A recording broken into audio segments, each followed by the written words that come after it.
네, 오늘 말씀 마가복음 26번째 시간입니다. 우리와 함께 일하기를 원하시는 예수 그리스도라는 제목으로 본문은 마가복음 6장 1절에서 6절까지의 말씀 함께 은혜 나누고자 합니다. 자, 관성의 법칙이라는 게 있습니다. 관성의 법칙.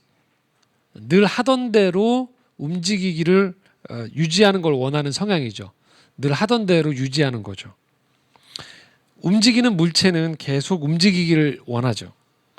멈춰 있는 건 그대로 멈춰 있기를 원하는 거죠. 저항이 일어나죠. 움직이려고 하면. 아주 생활적으로 좁혀보면요. 여러분도 몸무게도 유지하려는 이 관성의 법칙이 작용을 하거든요. 그래서 막 먹어도 금방 안 찌거든요. 왜냐하면 몸이 그대로 유지하려는 그런 습관이 있기 때문이죠. 지금은 제가 이게 살이 많이 쪘어요. 지금. 그렇죠? 네, 많이 쪘는데 예전에 제가 약 한 20년 좀 안쪽에 있었을 때 좀 말랐었어요. 50kg 초반이었거든요. 근데 그러니까 어떤 일이 벌어지냐면 체력이 좀 딸리는 경우들이 발생하더라고요. 그래서 제가 그 신학대학원을 다닐 때 그 서울에서 주말에 그 대구로 사역을 갔었거든요. 주말에 내려가는데 어지럽더라고요. 그래서 그 한 학기를 신학대학원 입학하고 내려가는데 그 여름 방학이 가까울 때쯤 되니까 이 몸에 이 한계가 오더라고요. 그래서 사역하러 내려가서 이 동대구역에 내리자마자 바로 응급실로 막 가고 그랬었어요. 응급실에 가서 막 그 주사를 맞고 새벽에 다시 병원 갔다가 아침에 간신히 이렇게 사역을 하고 막 그런 적도 있었거든요. 도저히 안 되겠더라고요. 그래서 그때 여름 방학 때 이렇게 계절 학기로 헬라어를 들었어야 되는데 이걸 취소시켰어요. 그냥 학기 중에 듣겠다라고 취소하고 주말에 사역을 내려가는 거 외에 나머지는 그냥 집에 치과하면서 운동을 하기로 결정을 했었어요. 그래서 그 집 앞에 있는 헬스장에 가서 PT라고 하죠. 그 퍼스널 트레이너를 뭐 그렇게 비싸지도 않고 그냥 해주시더라고요. 그 다니던 거에서 받기 원한다고 했더니 그랬더니 이렇게 붙어서 저한테 이렇게 헬스를 가르쳐 주시면서 식습관을 얘기해 주더라고요. 그러니까 많이 먹으라고. 먹는 걸 하루에 4끼 이상을 먹도록 요청하더라고요. 먹고 운동을 하고 충분히 자고. 첫 달을 했는데 몇 킬로가 쪘냐면 1kg 찌더라고요. 안 되나 나는? 그 생각을 했거든요. 근데 2달째 딱 들어가니까 정확히 7kg가 더 찌더라고요. 그러니까 1kg에서 그랬더니 이제 그 다음 학기 이제 8kg가 찌니까 다닐만 해지더라고요. 이게 사람이 어느 정도 몸에 근력이라든지 이 살이 붙으니까 다닐만 해지더라고요. 그게 저한테 그게 굉장히 중요한 경험이었어요. 아, 이게 중요하구나. 그런 체력이라는 게 중요하구나라고 생각을 했었죠. 관성의 법칙이 작용한 거죠. 첫 달은 몸이 그대로 있기를 원했던 거죠. 막 먹고 운동하고 쉬고 해줘도 그냥 예전에 그대로 있었는데 이게 몸이 어느 순간에 변화가 와야 되는구나라는 걸 느끼면서 갑자기 이제 기하급수적으로 늘어나는 거죠. 보통 우리가 생각할 때 어떤 변화가 일어날 때를 보면 보통 그래요. 그냥 머릿속으로 생각할 때는 이렇게 올라간다라고 생각하지만 실제로 그게 언어가 됐든 여러 가지 뭔가를 배울 때든 보통은 계단식이더라고요. 쭉 가다가 별 이상이 없는 것 같다 갑자기 도약을 해서 변화가 일어나거든요. 한 단계가 올라가는 거죠. 우리가 생각할 때는 이렇게 나선현처럼 눈에 보이게 진보가 됐으면 좋겠는데 발전했으면 좋겠는데 안 그래요.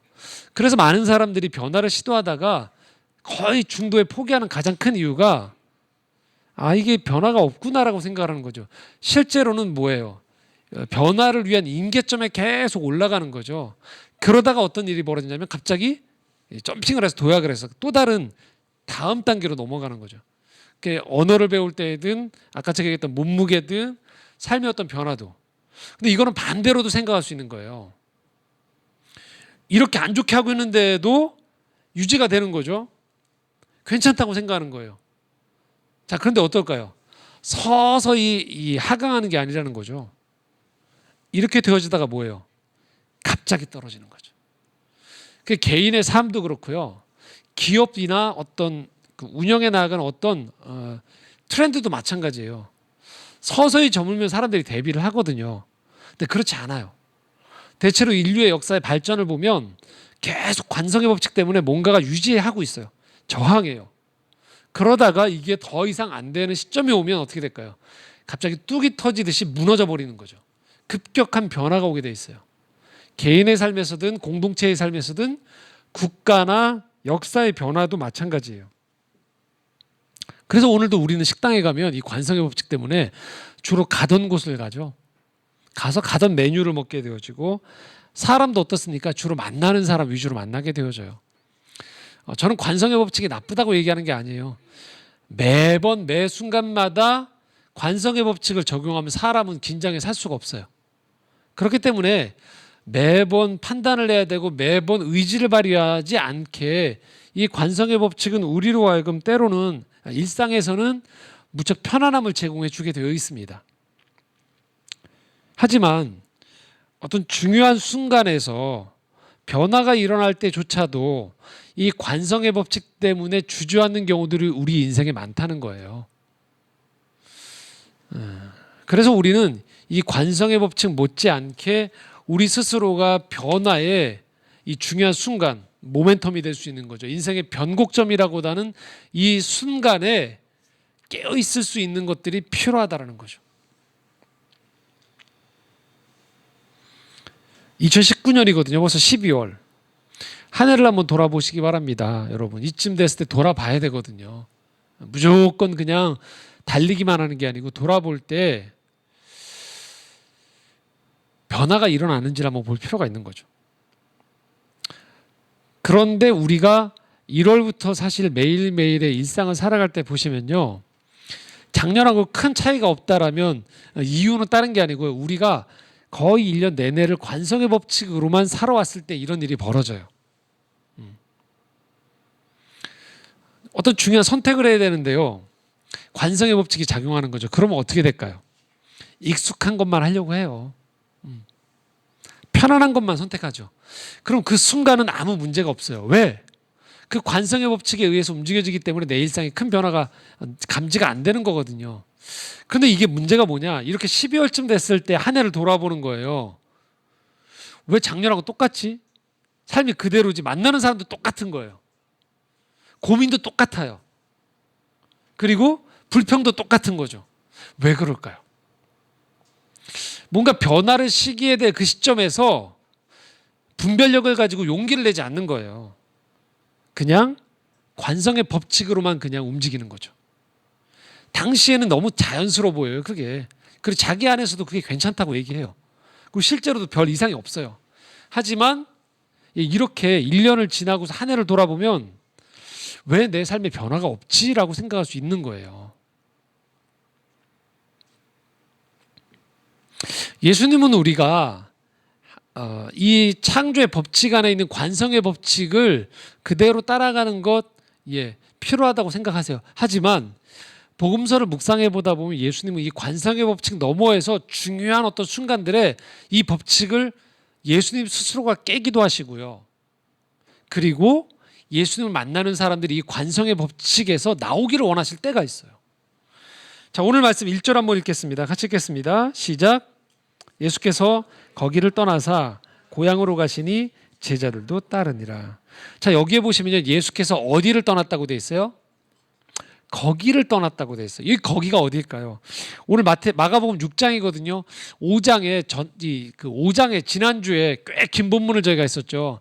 어떤 자리일까요? 거기라는 게 기적을 행하셨던 자리인 거예요. 자, 사람이 관성의 법칙으로 가면 어떤 일이 벌어지냐면요, 나를 좋아해주고 칭찬해주고 환호하는 사람들 안에 머무는 게 관성의 법칙이에요. 왜? 거기 있으면 어때요? 대접받으니까. 거기만 머물러 있는 거죠.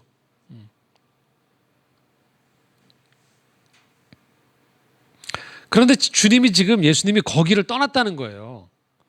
그러니까 자연스럽게 나를 좋아해주는 사람 안에서만 계속 머물러서 조금씩 넓혀 나가는 방식을 택하지 않으세요, 예수님이. 거기를 떠났다는 건 뭐냐면 환호가 아닌 다른 어떤 일이 벌어질지 모르지만 거기를 예수님은 떠나셨다라는 거예요. 그리고 어딜 가셨냐? 고향을 가셨다고 되어 있어. 보통 우리에게는 고향이 관성의 법칙대로 돌아가는 곳처럼 생각이 쉬워요. 익숙한 곳. 내가 힘들 때에도 지쳐 있으면 거기 가면 그냥 편안하게 쉴 수 있는 곳이라고 생각할 수 있어요. 하지만 예수님께 고향은 그런 곳이 아닐 수 있어요. 표면적으로 보면 익숙한 곳처럼 보이지만 예수님의 육신의 과거를 알고 있는 사람들인 거예요. 예수님이 그 고향에서 잘못 살았기 때문이 아니에요. 공생애를 시작하기 32 전에 예수님은 그냥 이 나사렛에서, 베들레헴에서 태어나시고 나사렛에서 자라셨거든요. 나사렛에서 그냥 어린아이였어요. 그냥 청년이었어요. 근데 30살 이후에 지금 예수님이 이적을 행하시는 예수님의 모습은 메시아예요. 하나님의 부름받은 이 온 인류를 구원하는 구원자로서의 사명을 행하시는 예수 그리스도거든요. 달라요. 그런데 예수님의 예전에 그냥 평범했던 육신의 모습만 기억하는 그곳으로 예수님이 지금 가신다라는 거예요. 예수님 입장에서는 이것이 모험인 거예요. 그리고 이전과는 좀 다른 예수님의 동행자들이 있어요. 제자들과 함께 가는 거예요. 예수님을 스승으로 여기고 있는 제자들과 함께 그곳에 스승으로 가시는 거예요. 자, 그래서 그 마을에서도 표면적으로는 예수님을 스승으로 대해줘요. 자, 2절입니다. 함께 읽겠습니다. 안식일이 되어 회당에서 가르치시니 많은 사람이 듣고 놀라 이르되 이 사람이 어디서 이런 것을 얻었느냐? 이 사람이 받은 지혜와 그 손으로 이루어지는 이런 권능이 어찌 됨이냐? 자, 안식일에 대해서 회당에서 가르치셨다라는 거예요. 회당에서는 율법을 가르치는데 아무나 못 가르쳐요. 스승이 돼야지 가르칠 수 있는 거예요. 그 마을에서도 예수님의 소문을 들었던 거죠. 이마만큼 예수님이 여기저기에서 율법을 가르치고 사람들에게 환호를 받고 있다는 걸 알고 있었던 거예요. 그 마을 사람들도. 그래서 청년 예수에게 그 자리를 내줬던 거예요. 그런데 막상 여기서 예수님이 말씀을 선포하시자 사람들이 반응이 나오는데요. 이런 반응이 나와요.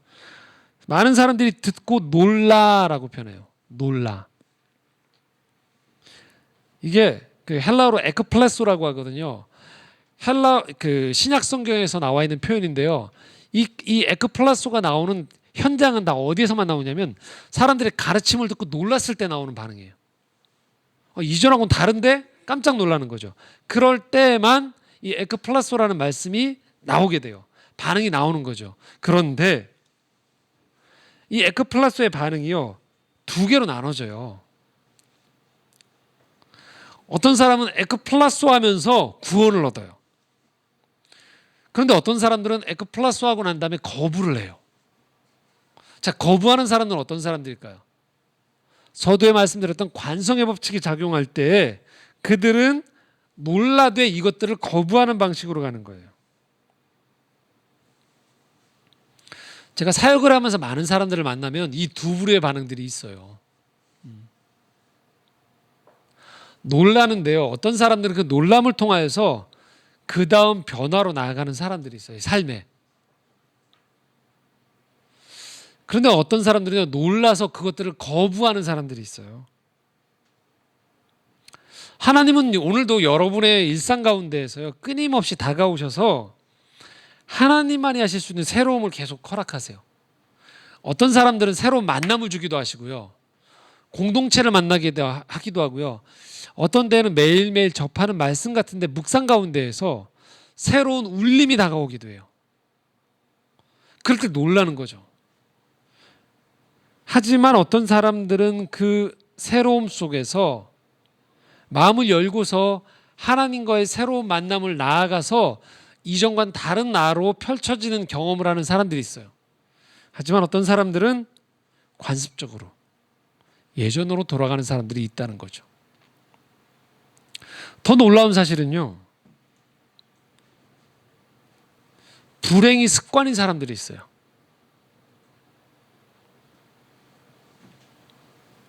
그래서 자기 삶에 하나님께서 좋은 것들을 허락하심에도 불구하고 불안해하는 사람들이 있어요. 그래서 이것을 안전장치를 마련해서 예측 가능한 걸로 다 뭉개버리는 사람들이 있어요. 새로운 만남을 통하여서 새로운 변화가 일어날 시점에서 그 만남을 문을 닫아버리고 나를 알던 익숙한 만남으로 그냥 되돌아가 버리는 경우가 생겨요. 또는 새로운 인생의 기회 앞에서 관습적으로 흘러가는 대로 그냥 가는 거죠. 반드시 이게 새로운 변화에 무조건 참여라는 얘기가 아니에요. 어떤 때에는 모든 사람들이 다 그 배에 올라탈 때 이게 당연한다고 할 때에도 어떤 사람은 이게 거부하는 쪽으로 가는 것도 새로운 방식이 될 수 있어요. 지금 나사렛에 있는 사람들이 예수님을 통하여서 놀라운 가르침을 받았어요. 자, 이들은 지금 이 가르침 때문에 새로운 지경이 열린 거예요, 지평이. 사실 이 지점에서 그들은 이걸 기뻐하면서 받아들이면 돼요. 그러면 그들에게 구원이 일어나면서 새로운 변화가 찾아오는 거예요. 하지만 이들은 그렇게 하지 않습니다. 자, 3절 읽겠습니다. 함께 읽겠습니다. 이 사람이 마리아의 아들 목수가 아니냐, 야고보와 요셉과 유다와 시몬의 형제가 아니냐, 그 누이들이 우리와 함께 여기 있지 아니하냐 하고 예수를 배척한지라. 놀랐단 말이에요. 근데 놀람 가운데서 이들은 그 다음 단계로 나가지 않고요, 문을 닫아버려요. 그리고 예수가 누구였는지를 과거로 돌아가요. 아, 지금 감동을 받았었는데 알고 봤더니 그래, 우리 정신 차리자. 마리아의 아들 목수 아니었냐. 우리가 얘들 다 알잖아. 야고보, 요셉, 유다, 시몬의 형제잖아 얘. 우리가 나사렛에서 봤던 그 청년 아니야. 이들의 반응은 배척으로 흐르는 거예요. 거부로 흐르는 거죠. 좋은 걸 선택할 수 있는데 그들은 익숙한 걸 선택한 거예요. 더 나은 쪽이 있는데도 불구하고 그들은 편한 쪽을 선택한 거예요. 함께 발전하고 상승할 수 있는 쪽이 있는데 그들은 함께 낮추고 하락하는 쪽을 선택한 거죠. 오늘 우리 삶에서 이런 일이 벌어질 수 있다는 거예요. 우리 주변의 사람들이 좋은 일이 생겨요. 그럼 마땅히 기뻐해 줄 수 있어야 되는데요, 우리도 모르게 반작용이 나와요. 어떻게 할까요? 질투하는 거예요. 그 가능성의 불빛을 꺼트려 버리는 거예요. 저 사람들이 잘못 봐서 그래, 제가 그런 애가 아니야 라고 생각해 버리는 거죠. 왜 이렇게 우리 삶에 견제가 많을까요? 사람들이 관성의 법칙 안에서 새로운 변화를 싫어해요. 계속 끄집어 내리는 거죠. 이 지점에서 우리 안에서 이런 고백이 필요하다는 거예요. 하나님을 믿는다는 건 뭘 말하냐? 우리 안에 새로운 일이 일어날 수 있다는 걸 인정하는 거예요. 우리가 모두가 잘 살 수 있는 가능성이 있다는 것들을 믿는 거예요. 우리 주변의 세상의 관성의 법칙은 누가 잘 되면 내가 안 된다고 생각해요. 그래서 반드시 그 사람을 폄하하거나 내가 낮아진다고 생각해요. 그렇지 않아요. 누군가가 잘 되면 당장 나한테 그 기회가 안 돌아오더라도 여러분 축복해 주세요. 그러면 또 다른 그 축복의 물꼬가 또 다른 변화를 우리 안에 새로운 일을, 새로운 만남을 일으킬 수 있다라는 거예요. 자, 잠언 14장 30절에 이렇게 말씀하고 있습니다. 함께 읽겠습니다. 시작. 평안한 마음은 육신의 생명이나 시기는 뼈를 썩게 하느니라. 평온한 마음은 육신의 생명을 준다는 거예요. 근데 시기는 어떻게 한다? 뼈를 썩게 한대요. 말씀이 놀랍지 않습니까, 여러분? 내 뼈를 썩게 한대요, 육신을. 마음이 시기가 일어나는데 뼈가 썩는데요. 여러분 혹시 12월에 지금 이 시점에서 하나님이 여러분 가운데 하셨던 여러 좋은 일들을 다 제껴두고 혹시 여러분 마음에서 주변을 돌아보면서 저 사람은 저런 일이 생겼는데 저 사람은 저런 곳에 갔는데라고 생각하면서 혹시 마음이 시기 속에서 낙담하고 있지는 않습니까? 왜 내 인생은 이렇게 초라한가? 내 인생은 평범한가? 여러분 그렇지 않다는 거예요. 여러분 올 한 해를 다시 한번 돌아보십시오. 하나님이 여러분에게 하셨던 일들이 분명히 있거든요. 그런데 여러분 그걸 너무 당연하게 여기는 거죠. 그리고 나한테는 남들이 말하는 것처럼 서프라이즈한 일만 생겨야지만, 눈에 띄는 가시적인 성과만 드러나야지만 그것이 새 일이고 하나님의 역사하심이고 기도 응답이라고 생각할 수 있어요. 여러분 그러나 그렇지 않아요.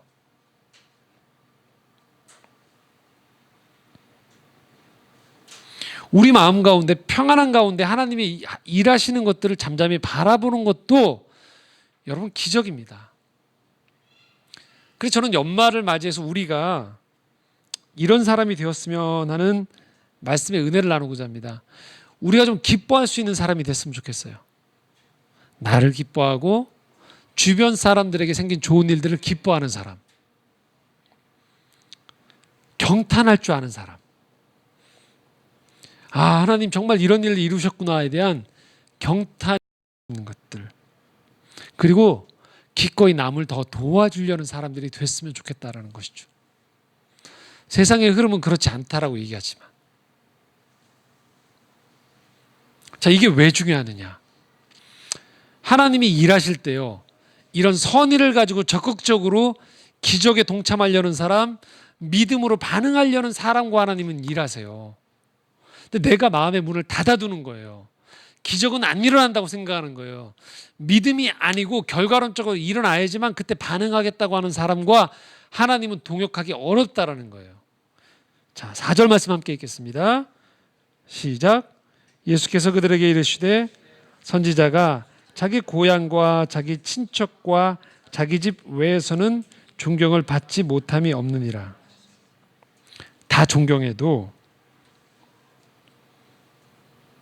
내가 의도적으로 믿음을 닫아두면, 기적을 닫아두면, 새 일을 닫아두면 아무런 일이 안 일어난다는 거예요.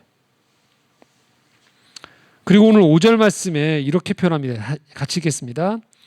거기서는 아무 권능도 행하실 수 없어 다만 소수의 병자에게 안수하여 고치실 뿐이요.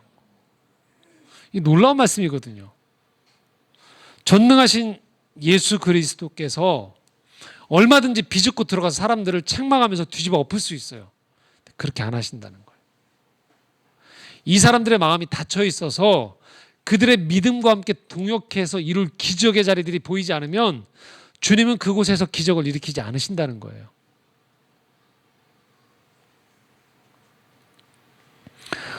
우리가 하나님의 일을 거부하면 하나님은 우리와 함께 일하실 수 없어요. 근데 우리가 우리에게 떨어져 있는 아주 자그마한 씨앗 하나를 믿음으로 바라보는 가운데 거기에 양분을 주고 기대함을 가지고 성실하게 그 일들을 대하기 시작하면 그 생명의 씨앗이 자라나가기 시작한다는 거예요. 그렇기 때문에 믿는 사람들에게는요, 계속적으로 그의 삶에서 하나님의 일하심이 보여요. 그런데 믿지 않으면 세상은 그냥 관성의 법칙으로만 돌아간다라고만 여길 뿐인 것이죠. 자, 6절 말씀 주님이 이렇게 말씀합니다. 함께 읽겠습니다. 그들이 믿지 않음을 이상히 여기셨더라. 이에 모든 촌에 두루 다니시며 가르치시더라. 이 놀라운 말씀 두 가지가 대조를 이루고 있어요. 믿지 않음을 이상히 여기셨더라. 안타깝게 보시는 거죠. 그리고 주님은 그곳 외에 모든 촌에 돌아다니시면서 두루 다니시며 가르치셨다라고 기적을 행하시는 거죠. 주님은 오늘도 억지로 변화시키지 않으세요. 하지만 믿음 안에서 기대감을 가지고 주님과 함께 일하기 원하시는 사람의 손을 주님은 붙잡으신다는 거죠.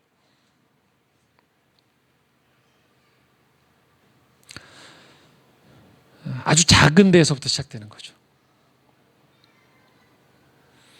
그래서 주님이 오늘 우리에게 베푸시는 작은 단서들을 붙잡을 때 거기에서부터 우리의 삶은 변화가 시작되어집니다. 그 기적을 바라보는 눈이, 그 믿음이 우리 안에 필요한 것이죠. 영상 하나를 보려고 하는데요. 플래시몹이라고 하거든요. 이게 뭐냐면 미리 사실은 정하고서 갑자기 그 한 장소에 등장해서 퍼포먼스를 하고 사라지는 거예요. 제가 우연히 이 영상을 봤는데 이게 플래시몹이라 이미 사실은 각본이 있는 거거든요. 그럼에도 불구하고 아주 인상 깊었어요. 설정이 한 시각장애인으로 설정된 사람이 광장에서 악기를 연주하고 있습니다. 그런데 그 사람 앞에 한 소녀가 등장해요.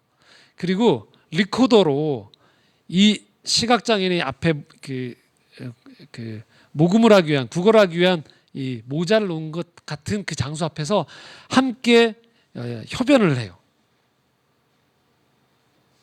그냥 지나치지 않고. 그러자 한두 사람의 악기를 가진 사람들이 모이기 시작하면서 점점 커지고 마침내 웅장한 그 자리에서 오케스트라가 연주되어지는 모습이 있거든요. 그 영상을 한번 잠깐 여러분 함께 보도록 하겠습니다.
그 독일 뉘른베르크에서 일어났었던 플래시몹 한 현상 장면이었는데요. 상징적으로 보여주는 거죠. 우리 삶에 작은 것을 소홀히 하지 않았을 때 일어나는 기적이 어떤 방식으로 펼쳐진지에 대한 아주 웅장한 그림인데요. 사실 이 음악을 만든 베토벤이 이 음악을 만들었을 때 합창곡 9번, 교향곡 9번이죠. 이 합창이라는 곡 만들었을 때 인생의 가장 밑바닥이었거든요. 1800년부터 1812년까지 13년간 베토벤이 8개의 교향곡을 만들었었어요. 이 베토벤의 창조력의 전성기였죠. 그런데 이후부터 신작이 안 나오는 거예요. 이유는 우리가 알다시피 청력이 나빠지기 시작했어요. 결국 그 1815년에 그 피아노를 치는 것을 접게 되어지고요. 16년째부터는 보청기를 끼고 18년부터는 일상 대화가 거의 불가능해지기 시작하면서 수첩으로 필담을 나누기 시작한 거예요. 후원자들도 끊겨지고 친구들도 사라져간 거죠. 이때부터 베토벤이 자기를 돌보지 않아요. 면도도 안 하고 세수도 잘 안 하고 야수처럼 사람이 변해가는 거죠. 거기다가 이 베토벤의 인생에 베토벤의 인생을 아는 사람들이 굉장히 비판하는 지점인데요. 자기 조카가 있는데 그 조카의 후견인이 되려고 하는 거죠. 그런데 이게 제수죠. 요한나라는 이 제수와 이 조카를 데려오는 법적인 분쟁을 벌여요. 그리고 베토벤이 아주 좀 비열한 방법으로 이 조카를 법적으로 취득해오는 과정이 생겨버려요.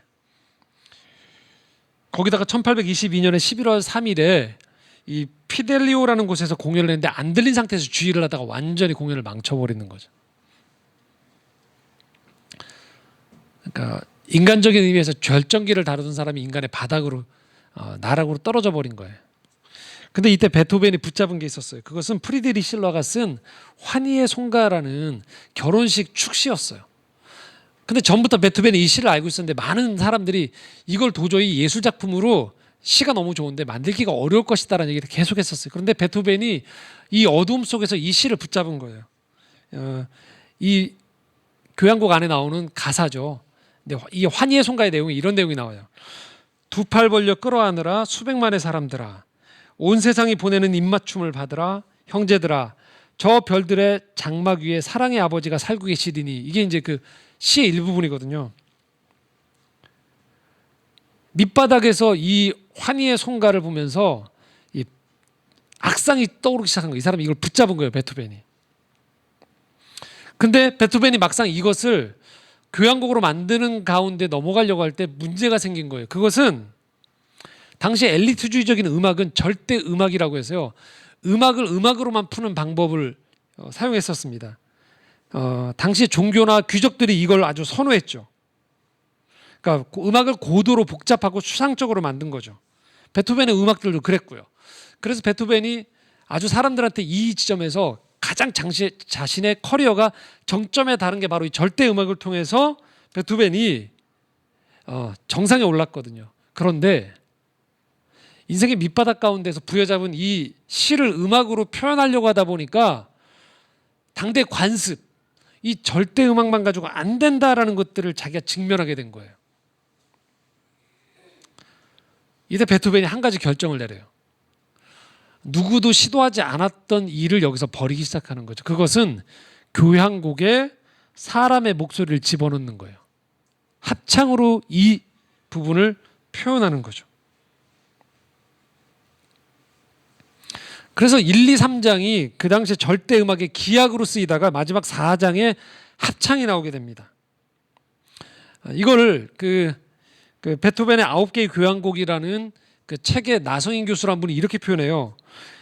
세 번의 부정, 그러니까 세 번의 기악곡을 부정하면서 한 번의 긍정으로 마침내 환희에게 왕관을 씌워주는 방식으로 결국은 자기를 부정한다는 거예요. 베토벤이. 자기의 부정을 통해서 가장 절정의 환희에 이르게 되어진다는 거죠. 그래서 우리가 알고 있는 교향곡 9번의 그 원제가 뭐냐? 실러의 송가 환희에게를 종경부 합창으로 하는 교향곡이라는 게 이 곡의 원제인 거예요. 그러니까 자기 부정을 통해서 이전까지 자기가 했던 익숙한 자기의 관성을 깨버림을 통해서 궁극적인 자기가 완성되는 거죠. 그 장관이 바로 이 그 베토벤 교향곡 9번에 나온 게 되는 거죠. 이 책의 일부분을 제가 좀 PPT로 여러분들과 함께 좀 나누려고 하는데요. 이렇게 이 나성인 교수 책에서 이렇게 표현하고 있습니다. 절대 음악의 이상을 부정하는 생각을 절대 음악에 담음으로써 여전히 절대 음악의 가치를 증명해내고 있기 때문이다. 비록 부정되기는 하지만 베토벤은 최고의 노력을 기울여 기악 음악의 한계선까지 나아간다. 바로 그곳에서 다른 예술, 문학을 말해요. 에게 연대를 요청하려 한 것이다. 이미 인생에서 한계를 맞닥뜨렸던 그는 기꺼이 더 높은 가치, 인류애를 위해 더 낮은 가치, 절대 음악을 내려놓을 준비가 되어 있었다. 이는 원칙의 배신이라기보다 더 큰 원칙에 대한 새로운 헌신이었다. 음악 또한 결국 인류에 봉사하는 한 가지 방법이 아니었던가. 계속 이렇게 얘기합니다. 고통은 자기 부정을 낳았고 자기 부정은 숭고함을 드러냈다. 고통으로 자아가 깨져 더 이상 자기 예술이 자기를 닮아서는 안 되는 죽음을 직면한 후에야 베토벤은 비로소 한계를 넘어설 수 있었다. 한계를 넘어서자 이 음악은 더 이상 베토벤의 것이 아닌 인류 전체의 환희가 될 수 있었다라고 표현하고 있어요. 여전히 그래서 이 베토벤의 이 음악은 베토벤 한 개인의 천재성으로 끝나지 않아요. 인류 역사 가운데에서 수많은 장소에서 많은 사람들에게 변화를 이끌어지는 중요한 도구가 되어지는 거예요. 실제로 역사에서 이걸 증명해내요. 1824년 5월 7일에 게른데토어 극장에서 이 음악이 초연됐을 때 사람들이 열광을 보내요. 그리고 이후에 이 역사, 이 베토벤의 이 음악은요, 말 그대로 인류에게 절망의 순간에 희망을 주는 음악으로 쓰이게 돼요. 1차 세계대전이 종결됐을 때 사람들이 이 음악을 선포하고요. 2차 세계대전이 종결되었을 때 세계 전역에서 이 음악이 선포가 되어졌어요. 1993년에 유럽연합에 공식 참가가 되어졌어요. 1989년에 베를린 장벽이 무너졌을 때에도 이 음악이 선포되어졌고요. 그리고 2011년에 광복절에 우리나라 비무장지대에서도 가장 분쟁이 심했던 나라 팔레스타인, 중동, 이스라엘의 연주자들이 이곳에 비무장지대에 와서 연주했던 곡도 바로 이 베토벤 교향곡 9번이었어요. 한 사람이 가장 밑바닥에서 절망하고 있을 때 자기 한계를, 관성을 깨트리면서 손을 내밀었던 것들을 받아주는 거죠. 그리고 거기서 기적이 일어나는 거죠. 하나님이 역사하시는 방법 중에 아주 단편적인, 부분적이지만 오늘날 우리 인생 가운데에서도 이런 일은 일어난다는 거예요.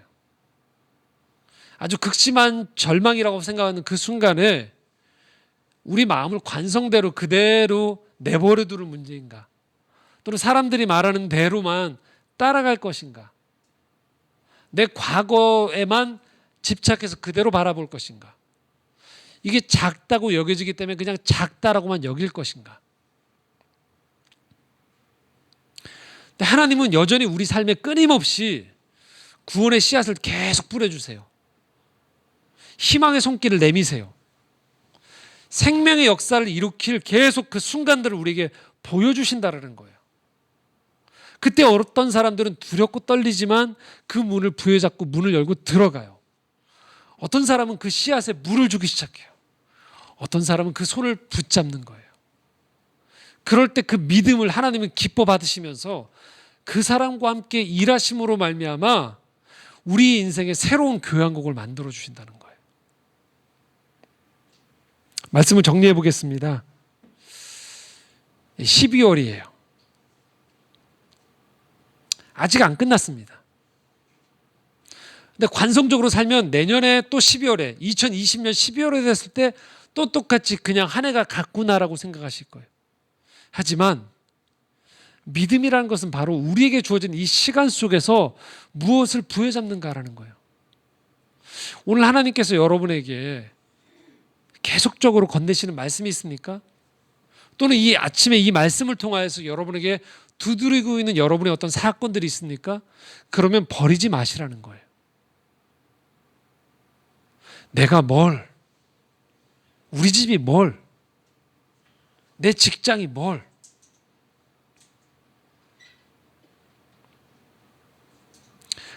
더 하나님은 오늘도 부활을 일으키기 원하세요. 하나님은 오늘도 구원을 이루기 원하세요. 하나님은 오늘도 새 일을 이루기 원하신다는 거예요. 필요한 것은 바로 우리의 믿음이에요. 그 믿음 가운데에서 우리가 주님을 바라볼 때 그 믿음과 함께 주님은 일하기 시작한다는 거예요. 그것이 하나님 나라의 법칙입니다. 오늘 우리에게 필요한 것은 관성적인 의미에서 다 갖춰짐이 아니에요.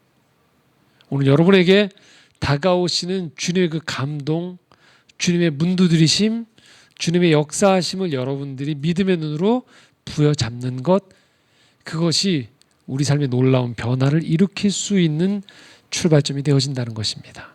그 믿음의 역사에 여러분 한 분 한 분이 함께 동참하기를 소망합니다. 기도하겠습니다.